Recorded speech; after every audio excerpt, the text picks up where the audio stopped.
Source natin yan. Source ito eh. Ito yung mga kaibigan, may tatanong ako kay Papi. Di ba, may anak ka na lalaki, tapos may anak ka din na babae. Yung lalaki mo, seaman. Tapos yung asawa mo, yung anak ng babae mo, yung asawa niya, seaman din.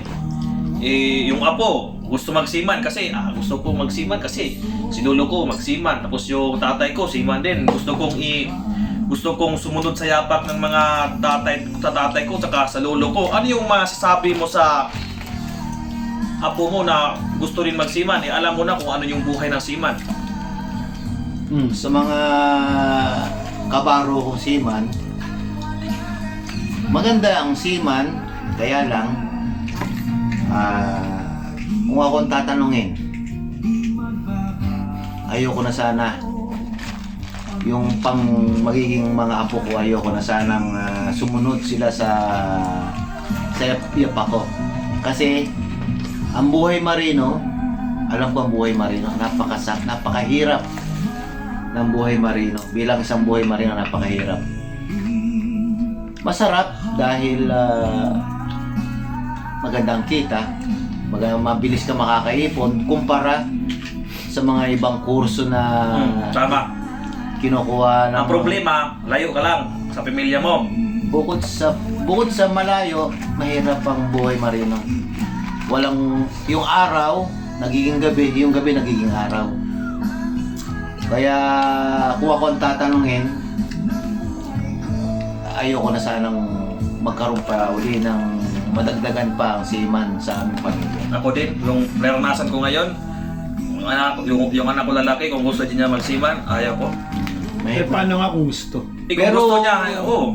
Pero kung gusto niya talagang yun ang calling niya, suportahan. Suportahan.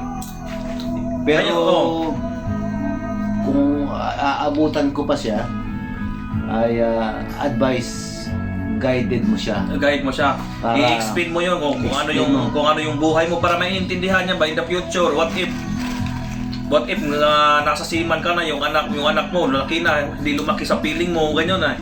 Dapat yung anak mo i-guide mo na apo kung gusto nilang kung anong kurso yung kunin nila. Pero kung ano yung kurso kunin talaga nila, anong gusto talaga nila, wala tayong choice, suportahan. Alangan naman natin kung pilitin natin kung magloko yung tao, yung bata, kung pinipilit natin. So, kaya nga kung halimbawang kung yun talagang gusto niya ay suportahan na lang natin. Tama. Pero kung ako lang ang tatanungin, ayoko na sana. Dahil nga alam ko ang buhay marino. Napakahirap ng buhay marino. So ngayon, anong masasabi mo sa lahat ng mga ating mga manonood, sa mga gustong magsiman na nag-aaral pa ngayon, yung mga huling mensahe mo kasi makikita to sa buong universe.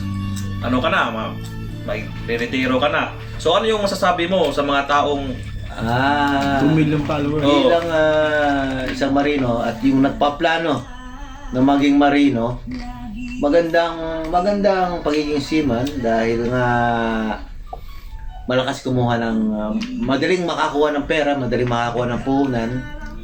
Kaya lang ihanda niyo yung sarili niyo dahil mahirap ang buhay marino. Unang-una sa lahat, malayo sa pamilya. Pangalawa, huwag kayong maniwala doon sa mga kwento-kwento ng mga marinong na kung ano-anong kinukwento pag nasa lupa. Napakahirap po ng trabaho ng isang seaman. Ang araw nagiging gabi, ang gabi nagiging araw. Kaya huwag kayong maniwala doon sa kinukwento ng mga ibang marino na masarap ang buhay ng seaman. Napakahirap po ng buhay ng seaman. Wala pong masakit ang ngipin, wala pong masakit ang ulo. Kailangan oras ng trabaho. tama, kung may masakit ka. Yun lang po masasabi ko sa mga nagpaplano na maging marino, ihanda nyo yung sarili nyo. Talaga kasi pag magkasakit ka sa barko, mahirap talaga. Walang magmamasahe sa iyo, walang magpapainom sa iyo ng gamot, kundi magpapacheck up ka ng online. Yun talaga yung problema. Kung hindi na talaga kaya, pauwiin ka. Yun talaga yung problema sa pagbabarko. Pero kung kaya nyo namang iwasan yung mga ganyan, Kung ako ang inyong tatanungin, kung meron kayong alam na ibang kurso na magiging maitataguyod niyo yung pamilya niyo at maganda rin ang magiging future niyo, doon na lang po kayo. Okay. Sabihin mo na this is Pumpy signing off. Signing off, Pumpy. Bye-bye. Bye-bye. Bye-bye.